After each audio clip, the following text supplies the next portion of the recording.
All you hardcore people here today. It's great to see you. I don't know the ones that have been before me, but it's been all over the internet how much they're raising our taxes. And wasn't it nice that the Portland School Board gave all their administrators a 16% pay increase? Wow. And they raised the whole budget 11%. Did you get 11% increase in your budget? No. I don't know what these people are thinking. But they're not. I totally agree. But one thing that is certain is there's lots of, I call it, ain't it awful? And sometime, at some point, we each say, that's enough. What can I do about it? And that's what I wanted to talk to you today, and especially our libertarian friend. I don't know if you remember, but we had a man running for Attorney General, and he won. At the end, he came 15,000 votes short from beating the Democrat, and the Libertarians took 45,000 votes away. At least we would have had it. So I hope that the Libertarians think about voting with us in the general. Because when we all band together and have one candidate against the Democrat or the big spender or whatever, we have a better chance winning. And I also wanted to ask you if you know the most important vote in the Capitol. When they have a legislative session, how many know the most important one vote? It's the first vote. The first vote in the House elects a speaker. The first vote in the Senate elects a president. And every single member has to vote with their caucus on the first vote. And people tell me, even my relatives, I vote for the best person for the job, the best man. I don't go for parties. Well, guess what? It's just like a baseball game in there. There's two parties playing the game. There's no best man caucus. There's no best person. You're either in the Democrat caucus or you're in the Republican caucus. And the first vote, every Republican votes with the Republicans, the name they put forward. And in the Senate, they put forth the name, it's probably Ted, but they only had 14 votes. So it didn't mean anything. They couldn't even get a co-leadership. It's totally a numbers game. And here's what the person that wins that first vote gets to do. They get to decide the makeup of every single committee. And they always outnumber us on all the committees when the D's are in charge. They can just run right over us. And they also decide what bill is going to live or die. One time I chaired transportation.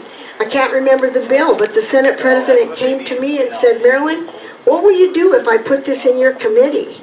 I said, it's not a very good bill. I think I'll just leave it in the drawer. He said, okay, I'm sending it to you. He had all the power to kill the bill right there. And we need to make sure the first vote goes to one of us. And even if you don't really like your representative in your district, you think, well, he's a bit too liberal, well, the majority of the caucus will outnumber him. But that first vote, he has to vote for a conservative leader in the House and a conservative leader in the Senate. So now do we all understand the first vote? Yes. It's the most important vote. And I want to tell you about the primary. In 94, I had a friend, might have been 92, come to think of it, and it was, and we were very close, but we couldn't agree on the same candidate. She wanted Craig Berkman, who's now a guest of the state in a prison, so she was wrong, and I wanted Denny Smith. And we just didn't talk during the primary because she was so committed. But when the primary was over and Denny won, she was one of his strongest supporters. And so it doesn't matter if your candidate didn't win the primary. Please buck up, cowboy up, whatever it is, and support the Republican. And you Democrats out there, why are you still Democrats? I switched. And a whole bunch of people in our family switched. And if you think you're in the right party, my mom still has a little bit of Democrat blood in her someplace. She sticks up for him, but she's a Republican. Do you know that every Republican has to vote pro-abortion? They said, they came out, the leaders, and said, you can be personally pro-life, that's fine, but when you vote in the Congress in Salem, Oregon, you vote pro-abortion. They are the party of death. They have a death culture. Well, you know, did you know that 494s, SB 494 is being heard today? Do you know what that does? That means if there is a mentally impaired person, even if the family is their decider of their health, the government death panel, that's what they're only, it's one person, can take over, and they don't have to be terminally ill, but he just decides it's costing the state too much or whoever, and they can starve them to death and take away their water. And if you did, it is eugenics. If you did to a dog what they are going to vote in there to do today, that you would go to jail. It's animal abuse. The only good thing of them, if they pass that bill today and the governor signs it, it will be one of our best tools to defeat them, because I do not believe the majority of Oregonians have gone that far.